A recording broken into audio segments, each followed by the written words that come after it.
Welcome to another Mining Interactive video. My name is Melvin, and today as my guest I've got David Henstridge, President of Tumi Resources. He's going to be talking to us about their latest work in both Mexico and Sweden on their silver and zinc projects. David, welcome. Thank you very much, Wayne. Pleasure to be here again. Can you tell us first of all about the Tumi project in Mexico? I understand that you had a very exciting drill hole there and it bodes very well for that project. Yes, definitely, Wayne. Sometimes in mineral exploration it takes quite a while to come up with what we consider to be quite an exciting result, so that was. Yes, we got involved in Tumi about 3 years ago, and it's a very interesting geological type setting for Tumi. Basically a fairly flat-lying rhyolite unit with mineralisation disseminated within it. And maybe a couple of years ago we put some holes shallowly into this particular unit, got some quite interesting numbers in terms of open pit type potential.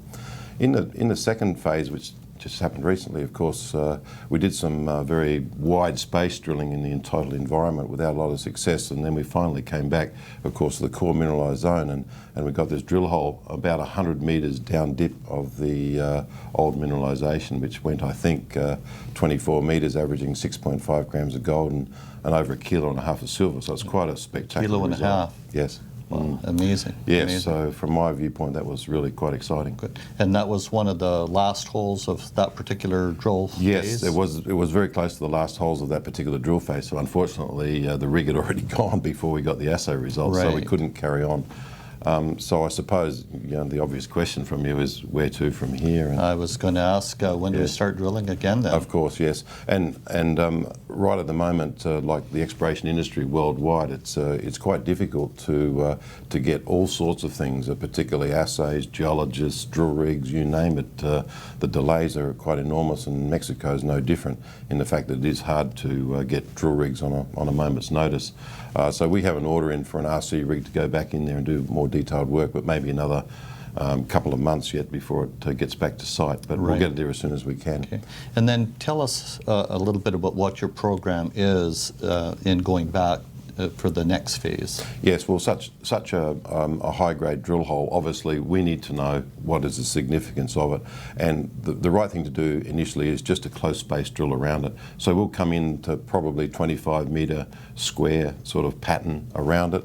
That'll give us the clues about is it real, how far does it go, and then of course if there is some size potential to it, we'll probably have to go back with the diamond drill rig and put some cores through it, because that'll give us the ultimate idea of what it looks like and what its correct grade is. So we've probably still got 2 drill programs to go yet, right, before we fully understand it, but nevertheless a hole like that, very interesting start. Right. Yes. Well, looking at it from an outsider, you see those kind of grades being reported. I mean, that's obviously very, very exciting.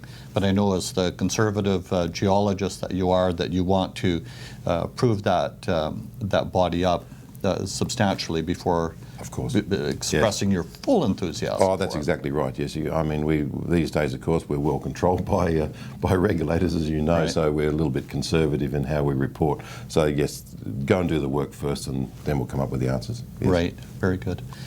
And what else is happening in Mexico that we should know about? Of course, we've also got quite a big program ongoing up in Sonora. In fact, I think we have more than 100,000 hectares of land now up in Sonora. We like the concept of the low-grade gold-silver systems that are available up there. There's quite a few operating mines. They're open pit, heap leach. We thought there was a possibility to discover some on our own behalf. So we have 4 or 5 significant areas. Basically, we're in early stage regional geochemical sampling, and we did an initial drill program with some interesting results at Phoenix that we reported recently, but it's still quite early stage. But yes, a large effort going on in Sonora as well.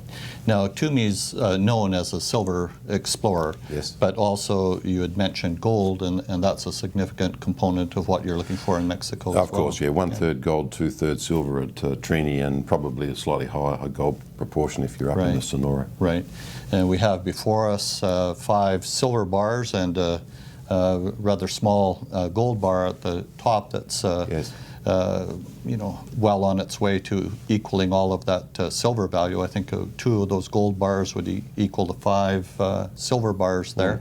But that's what it's all about, is finding some more of that. Of course, there's the ultimate product right there in front of our eyes. Yes. It's quite beautiful. Yes, lovely. Now, in Sweden, Yes. we have some exciting things going on there as well.